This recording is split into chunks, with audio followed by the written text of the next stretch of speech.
VW knows that it has to rethink its approach to technology if it is going to adapt to a world full of electric cars, autonomy and shared travel services, and that extends to the same software that makes those vehicles work. The automaker has committed $4.05 billion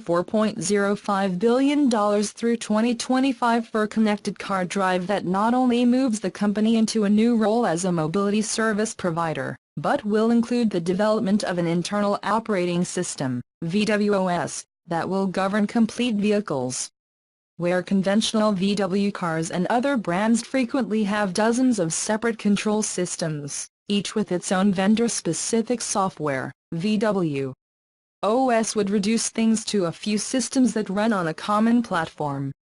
This not only promises to greatly simplify the automatic driving technology, but promises updates and continuous updates.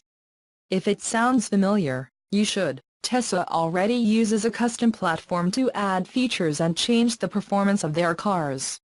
You will first see vw.OS in the ID series of electric cars in 2020, just at the same time that VW plans to connect your entire line. It will also establish a cloud framework of a digital platform that will drive the entire Volkswagen Auto Group. It will take several years, but VW is determined to leave behind its traditional past and scandal and become a technological vanguard.